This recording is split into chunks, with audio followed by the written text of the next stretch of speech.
Okay. And we're live. Good afternoon, everyone, and happy lunchtime. Welcome to what will be a very interesting conversation. We're not going to call it an interview, we're going to call it a conversation. And we're going to jump right into it. But before we do that, I just have a couple of housekeeping notes. So this is a live stream event. And so when you come in, you will automatically be muted. And this won't be an interactive event, but if you have some questions or comments that you want to drop into our chat, then we'll see if we have enough time at the end of the conversation, and we'll highlight some of those comments and questions. Okay, so my name is Janice Sykes-Ross. I am proud to be the executive director of the Paul Robeson House and Museum. And some of you may know, and if you don't know, we are celebrating the 125th anniversary birthday of Paul Leroy Robeson. And we have a tremendous amount of activities that are going to be going on to highlight not only his birthday, but to talk about, different footprints of his life. And we are actually going to be walking in some of the venues and steps that Robeson walked in. So who was Robeson, right? We assume that everyone should know who he is, but he was a singer. He was an actor. He was a Shakespearean actor. He was a linguist. He spoke over 22 languages. He was an orator. He was a football player in college. And then, which most people don't know, he played professional football. He was one of the first people to play in the NFL, and we're going to talk about that. Rutgers University, he graduated valedictorian. He was an attorney and graduated from Columbia Law School. I'm running out of fingers. He was the head of his class. He sacrificed his tremendous acting and singing career to be an activist. He was an activist until he passed away. He spent the last 10 years of his life living with his sister right here in West Philadelphia at 50th and Walnut. And we're going to celebrate the house and the street with some activities. So I'm going to go through a couple of the events. I will say that you can see all that is going on our website, www.paulrobesonhouse.org. Don't even put in the www.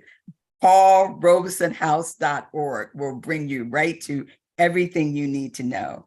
We are collaborating with the other Robeson entities, Princeton, New Jersey. We have a bus that's going to be leaving and going to Princeton. We actually call it like a freedom bus ride. We also have a bus that's going to Harlem, New York. Robeson spent a great deal of his life in Harlem, New York.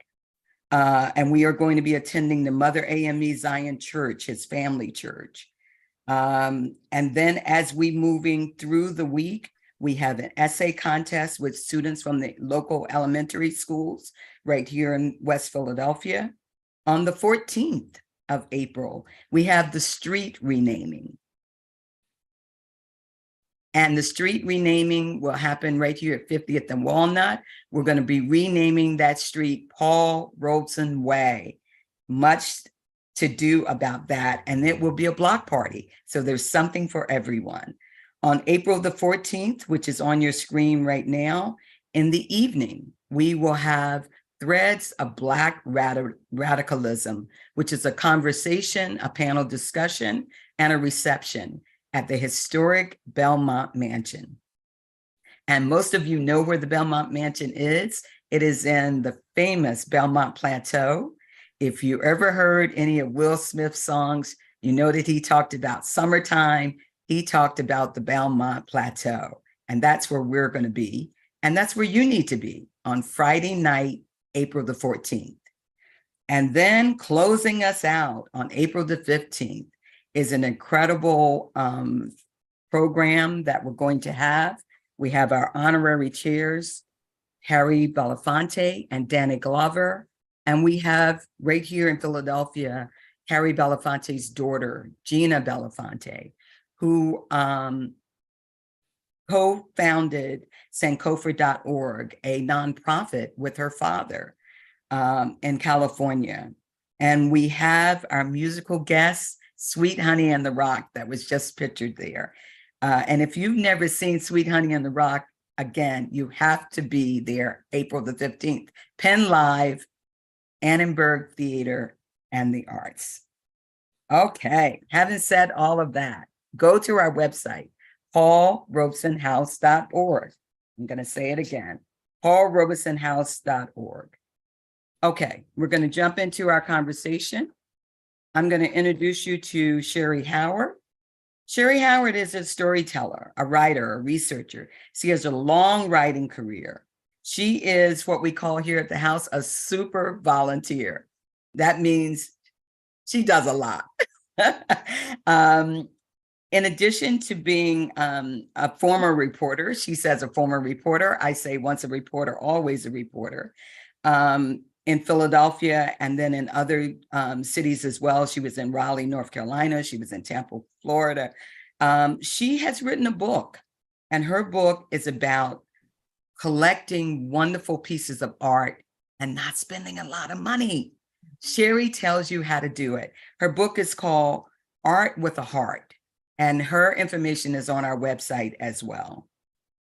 Sherry will be in conversation with our featured guest this afternoon, Fredrika Newton. Fredrika is the co-founder of the Dr. Huey P. Newton Foundation in Oakland, California. She is the ex-wife of Huey P. Newton. I mean, not the ex-wife. Well, he passed, so she was his wife. She's going to tell you about her life as a Black Panther and to be part of the Black Panther Party. We're going to get up close and personal, and we're going to ask her some things and probably learn some things that we didn't know about what that whole Black Panther Party was about. In 1955, Fredrika co-founded the Dr. Huey P. Newton Foundation a few years after her husband was murdered. And then in 2021, the foundation instituted a new public history vision. This included the renaming of a street. So they did it in California, and we're going to do it right here in Philadelphia. Huey P. Newton Way, and the placement of the first permanent art piece on public lands in the city of Oakland, a bronze bust of Huey. So without further ado, we're going to turn it over to you, Sherry. Thank you so much, Fredrika and Sherry.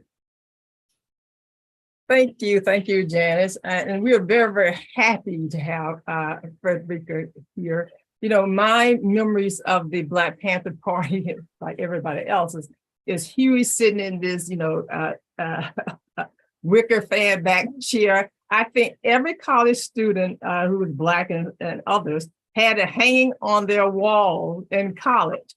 And we were very, very proud of them. You know, he had a spear in one hand, an African had a gun in the other hand. And this was, him sort of, snubbing the system, and Black people didn't do that.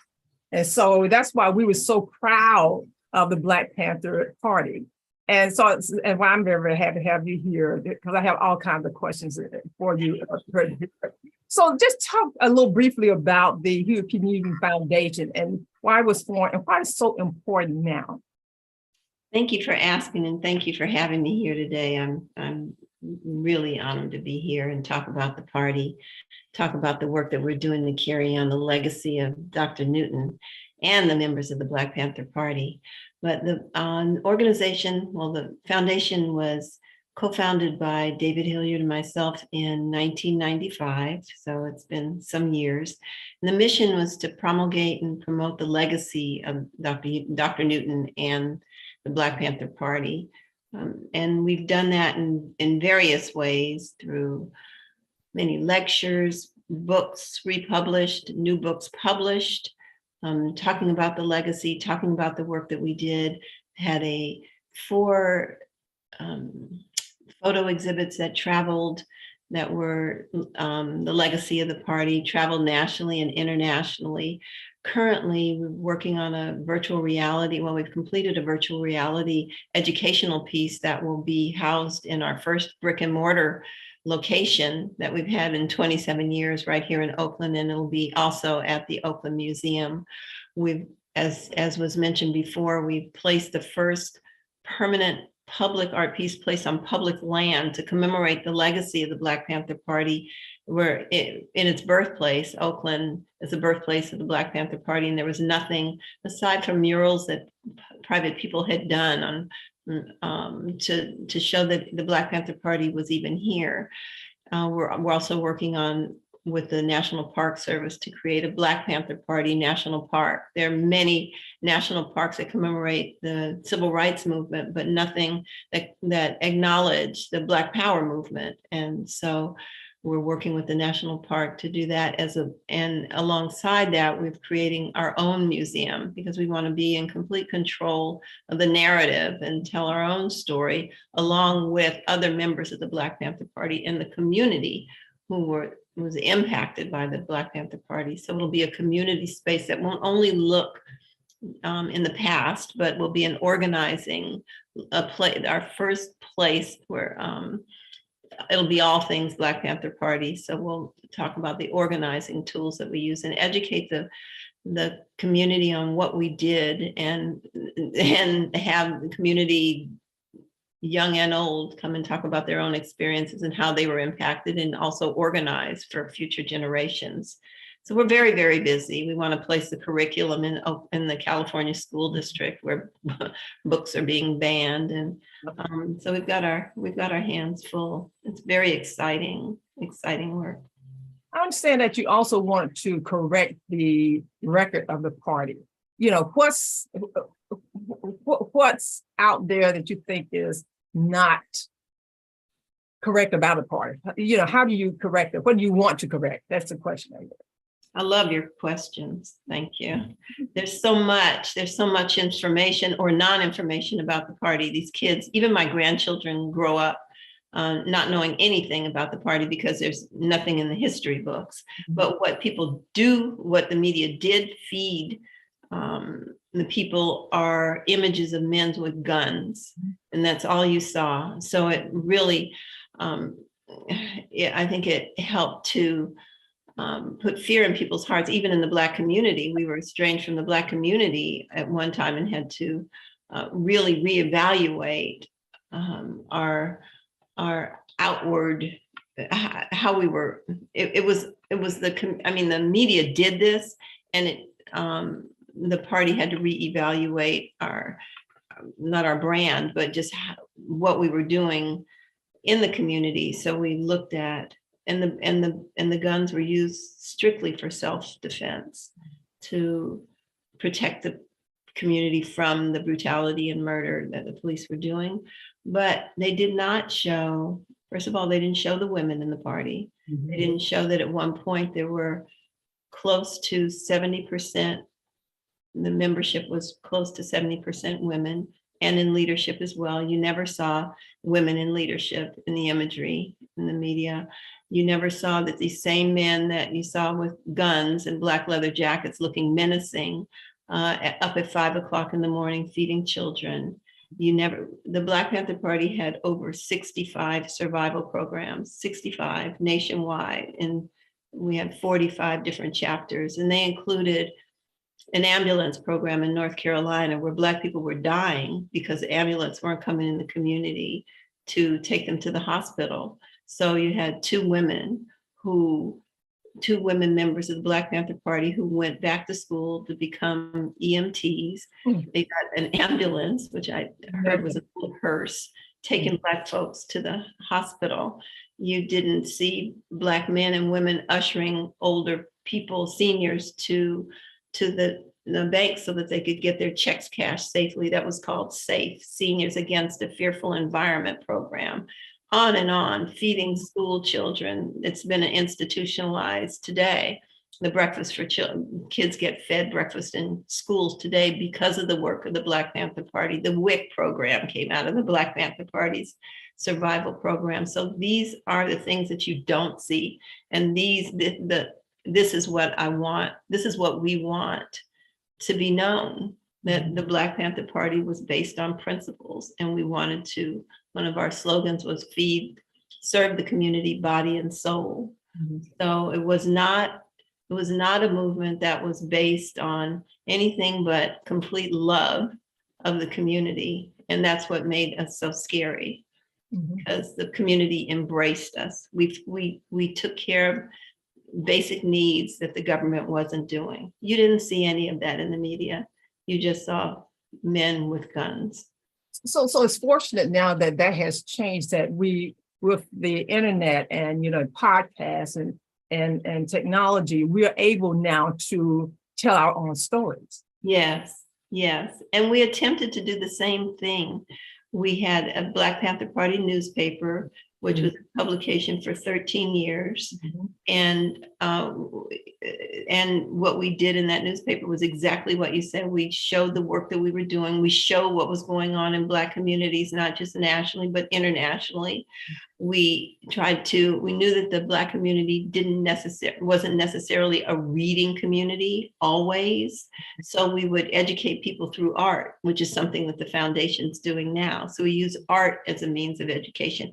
We used all forms of culture as a means of education. We had a singing group, a performing group called the Lumpin', and they would sing revolutionary lyrics in their songs. Oh, neat. Yeah, they And say. you're right. And you're right. These are things I knew about the breakfast program and the social services types of things, but the North Carolina ambulance, oh, that's wonderful. I mean, those are things I didn't know about. I thought I knew a lot about the Panther Party. Yes, the foundation published a book. It's almost like a how-to book, how to create these survival programs. I'll give you that information. Oh, yes. 65. Yeah. Maybe Janice can put it in the chat. Sure. So did you see Paul Robeson as paving the way for the Panther Party and the civil rights movement? And also, were party members familiar with him? I know, this is during the 60s, and Robeson, had gotten sick, and the government had, pulled the spotlight away from him. Did you guys know about Paul Robeson? Absolutely. It's so interesting. In preparation for this whole event, we went back and looked in the archives at Stanford University. The Dr. Huey P. Newton papers are housed at Stanford. They were in my basement, and we needed a place to have them preserved, and there's a folder in there, which I'm going to go down and get actually before I come to Philadelphia, or take a look at. Okay. It says Paul Robeson. Oh, neat. Yeah, so wow, I'd like to know what's in that folder. I know, so I can't wait to get down there and see. It's not scanned, but we know that there is an envelope in there. And yeah, so I want to know, and I don't know, but I want to know what the relationship, if Mr. Robeson and Huey had any kind of, did they meet? What did they talk about? But yes, I really believe that Huey's modeled himself in many ways, or stood on the shoulders of Paul Robeson's politics, his global approach, his coalition approach. And I think that the Black Panther Party, and Huey in particular, took a lot of hits. It was not popular at that time to work in coalition with other like-minded organizations whose common fight was against oppression. And Paul had that heart himself. He saw it as a class movement rather than a strictly race. Oppression wasn't, it was more class based in that. Yeah, in that time. And so I think Huey embraced that as well, which wasn't popular. He embraced the rights of which was really not popular, gay liberation, which he stood out against publicly, and they had a big article in the paper about. And also we worked in coalition with we had Asian members of the party. We worked with Latinos, and even there was a racist actually organization called the Young Patriots, a very conservative organization and white organization of white Appalachians. And they put down, the story is that they put down the conservative flag and picked up the Black Panther Party flag. Is that right? Yeah, because they felt some parallelism. Yes. Now, and you're talking here about the parallels between Robeson, the party, and its leaders, because both were fearless at a time when they were deadly. So how do you keep something like that going? Any anecdotes for how you just kept going and going and going like Paul Robeson against the odds? It really does take a particular type of courage. Mm-hmm. I think that both of these men just kept their eyes on what the end game was, and there was never a question of not doing it. I don't think. I don't think that well, I know Huey didn't. There was never a question. There would be a question of the ways and the methods that he was going to go about it. But like when we transitioned from emphasis on the guns and transition into local politics and transition into really heavy emphasis on survival programs. So it was always evolving, but his approach, but there was never a question about whether or not he was going to do this. It was extraordinary what these two men not only did, but sacrificed as a result of. So what was it? Tell us a little bit about Huey, and what was it in Huey that made him continue? What I never asked. What type of person was he? He was a complex guy. He was a lot of things. First of all, the very first time I saw him was when he was released in person. I too had that poster. A poster, right? Yeah, everybody I knew did. Yes. Our parents had Martin Luther King on their wall, and Huey Newton. Yeah. But fierce. His fearlessness. But the first time that I saw him in person was at a big rally in Oakland when he was released from prison in 1971. I believe. I get the dates mixed up. But, no problem. And I was just struck by his physical beauty. He was a very handsome man, but there was something otherworldly about him. Of course he was charismatic, but he was articulate, and he didn't even have a bullhorn, and he captured the attention of all of these people out there. But he was brilliant, as both of these men were. He was brilliant. But he also had the ability to relate to people on all levels. If he was on a street corner, he was just as credible and just as relatable, and not that related to the folks on that street corner as he did in an academic setting. So he had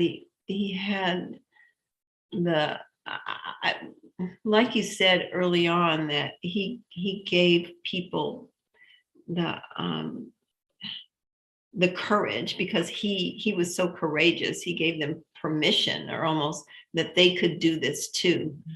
I don't know, honestly, I don't know what kept him going, other than he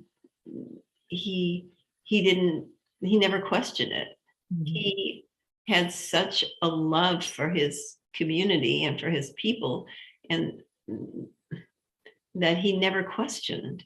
He wrote poetry. He wrote about these things. Okay. He wrote about revolutionary suicide is the name of his autobiography, but he wrote poems about what he was willing to sacrifice in order to do this work, or what he did sacrifice, or so that I don't know that he ever questioned that he wouldn't do this until he was no longer on the planet. I don't think. I never asked him what kept you going. It was just never any question. So the members of the party were just as radical in their time as Robeson was in his day. So how would you define or describe the party's form of radicalism? It evolved. As I said earlier, it started out with there was a difference in approach between the leadership, Eldridge Cleaver and Huey Newton. Mhm. And Eldridge wanted armed struggle in the streets. And Huey knew that that was just a setup for suicide, really, that Black people would just get massacred. So what he did was what some people considered reform, was to create these survival programs with the subtext being survival pending revolution.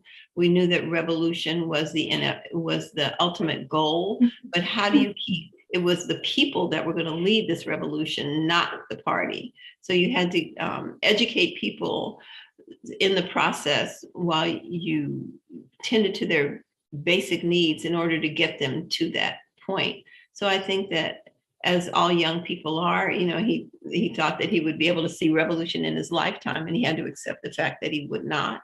Mhm. But what could he do in the meantime to prepare the community so that they were aware of what caused them to be in the conditions that they were? And that's what he did. So I saw his politics evolve as the party became older and more mature. Mhm.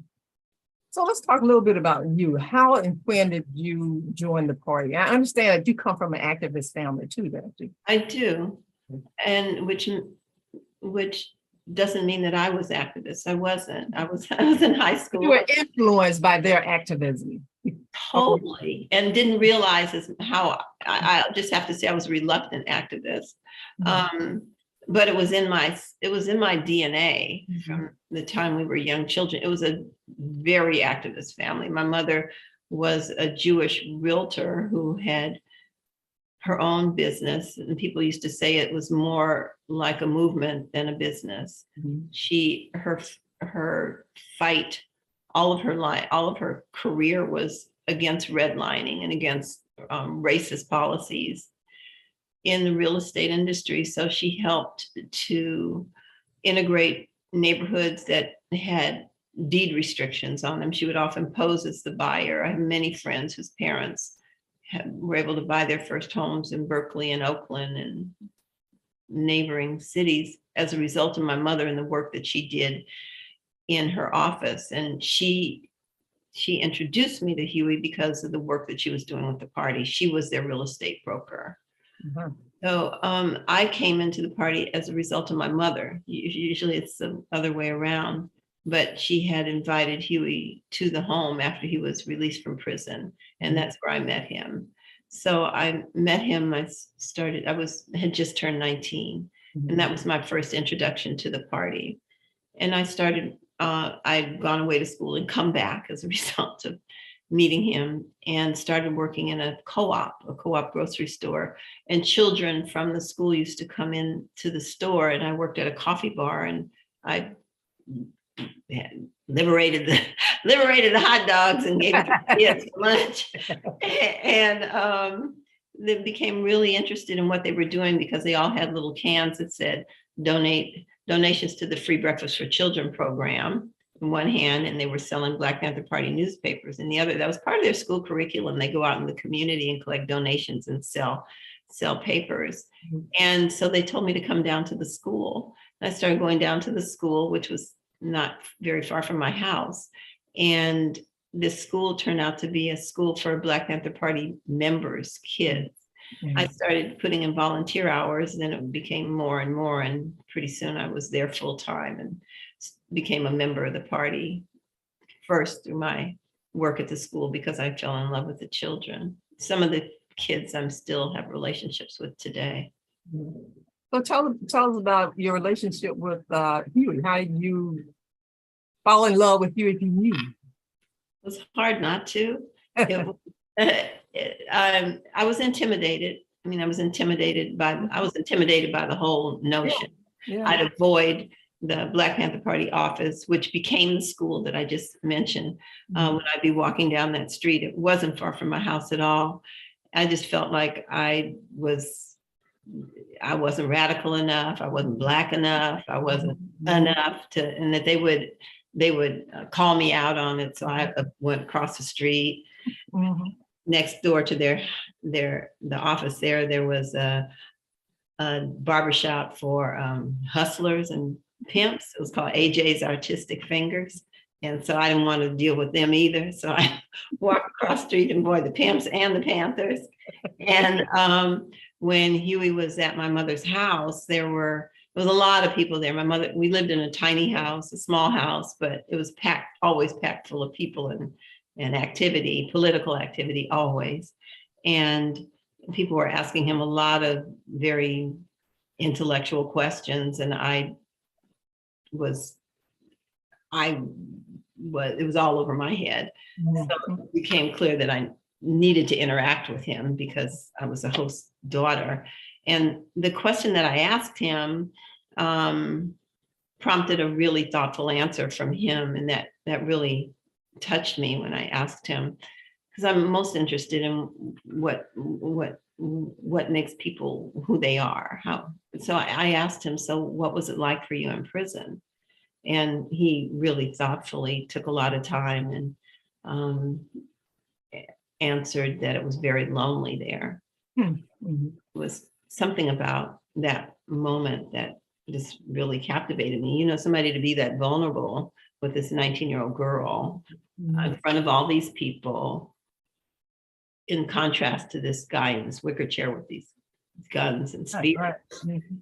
just kind of rocked me a bit. And I started seeing him he called and asked for me if I would see him, you know, if I would visit him or whatever. These are the 60s. And so or the 70s. So the relationship started very quickly. And I was struck by really what a shy man he was. He was shy, he was kind, he was very mannerable. He was a little corny in a way that I didn't think that he would be. And he was lonely.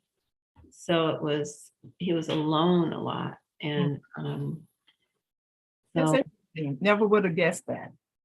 no, you wouldn't. But he was almost like a prisoner outside of prison cell, because he had to be sequestered a lot for his own safety. So the times that we would spend together would be really stolen moments. And he really craved doing normal things. Like, one time, I like this story, we were walking around and we'd shaken his bodyguards because he always had to have bodyguards around.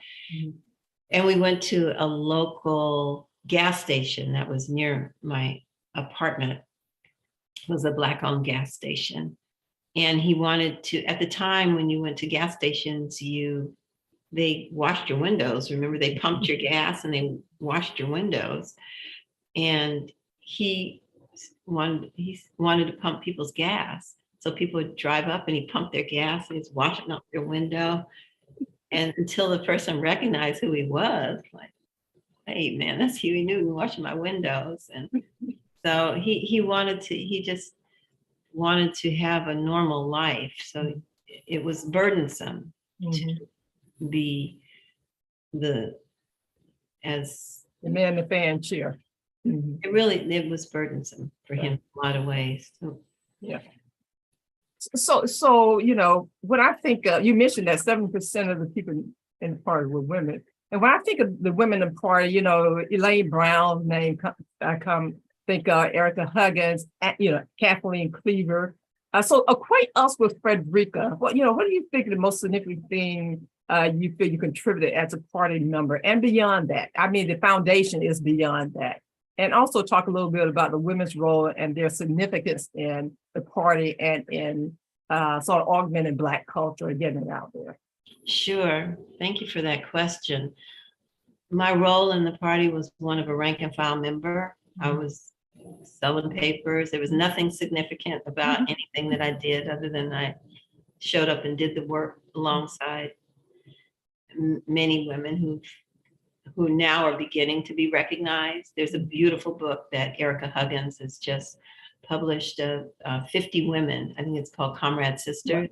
And it gives faces and stories to these faceless men and women in history who've never been acknowledged for the work that they did. So it's a really beautiful, beautiful, beautiful book. But I was just one among many for the time that I was there. I think once Huey died and I was left this legacy in my lap, yes, we created the foundation a couple of years later, but in many ways I ran away from it. It just felt like such a heavy legacy to hold. If you can imagine getting left the legacy of the Black Panther Party in your lap. And so I had to grow into this role. I co-founded it with David Hilliard, who was chief of staff in the Black Panther Party. So I followed his lead for many years in the direction that this foundation has taken. And like many women, I think we don't realize our own strength, our own power. And so I'd like to give a shout out to young women that you don't have to wait until you're 60 something years old. I'm now 71 to do these things, but that was my story. So I found a way to do this work in a way that resonated me, using art as a way of telling this history. It spoke to me because I happen to be an art lover, and finding a team that was brilliant and dedicated and talented and willing to sacrifice to tell the story has been given me a whole new life. I retired from, let me just back up. So the work that I did inside the party was just like anybody else, rank and file member, but the work that I've been able to do outside the party has been so impactful in so many ways and meaningful to me and others. So I feel like my major contribution has been since Huey died. And in terms of the 70% women, that you have to know that we were young. The average age was 19 in the party, and you had men and women working together, men having to take direction from women. And we came in there with the same stuff that we came, there was misogyny, there was sexism in the world, and that was brought into the party as well. And there was a way to address that. Women were not to be called out of their names, and men had to adjust to being given orders by women who were in control. And I just love that there was a mechanism to deal with that in the party. We really, we were trying to figure out new ways. We were challenging the old ways, challenging old relationships, but with each other. There were women, Phyllis Jackson, who was over the central headquarters in Oakland, or Joan, the people that were the editor of the newspaper at one time, Jonina Abrams, was a woman. There were leadership on many levels within the party that we just worked side by side and just did the work. So talk a little bit about young activists, and I think you did talk about how you're doing that with the foundation. So do you think that they're doing enough, or they should be doing more, or how do you characterize, the Black Lives Matter, which is made up largely of young people? I think people are doing what they can. I think activism looks like many things. Okay. I often hear people struggle with thinking that they're not doing enough. Right. And I really, that's a passion for me to talk about, because I feel that activism and activism can look like making sure that your grandmother is taken care of. Activism can look like being kind to your neighbor. I mean, when someone's kind to me on a certain day, it can change the whole trajectory of my day. So I really, when are people doing enough? I think people are doing a lot. And the courage and the imagination, the creativity that I see in young people today blows me away. They have the tools that we didn't have in our day. So I don't like to be critical of any movement whose mission is to uplift the lives of people who are oppressed. I think people are doing a lot. And particularly women, I really feel passionately about taking care of ourselves, because that's one thing that we did not do a good job of. I don't think we had the leisure in the party to even think about taking care of ourselves on an emotional and a spiritual, even physically. We started looking at it towards the end of after I left. I know that they started doing more exercise and dances, even trying to have some balance and have some fun. We had to learn how to have fun. To build it in there, because all we did was work 24/7, 7 days a week. That's what you have to do for a movement. Yeah. Those are all of my questions. Anything that you'd like to add? Well, you know what? Let me ask you another question. Why did you decide to participate in this panel discussion for Robeson's 125th?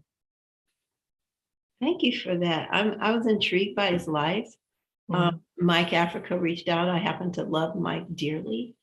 And so I love his spirit. I love his heart. And so initially it's like, if Mike asked me, I'll do anything for Mike. And then I became more acquainted with the life of Paul Robeson and was totally intrigued and saw the parallels between his approach and Huey's approach. So it just felt like a kinship. The more I read, the more I wanted to know. So I was honored to be asked. So thank you so much. No problem. So anything else you like to add? I like people to come to our website to see the work that we're doing at the Dr. Huey P. Newton Foundation in Oakland, and support the work that we're doing, and also to learn more about the work of the Black Panther Party and our legacy, and learn more about our legacy, which is the 10-point platform, and to educate their children, and to insist that this education is in their schools, that their children, their grandchildren, they need to know they need to know this history. It was a history of love. It's a movement of love with an ideology. I am going to ask one last question, because it's sort of, you mentioned the legacy. You said it was a heavy legacy. How was it heavy? 28 members of our organization were killed by the police. We never knew if we were going to live for 24 hours, so we never planned to live that. So when you have a blood-stained history like that, that's a heavy history. And people some of our members are still in prison today. So that's a heavy blood-stained traumatic history to hold. And my own husband was murdered.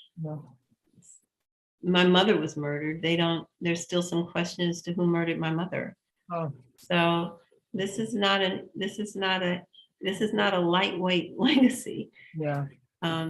People now, after 50 years, are just coming out and telling their stories, just like war stories. So it's a heavy legacy to hold, and I just wanted to make sure that I did it right, that I did it justice, which was a lot of responsibility. Exactly.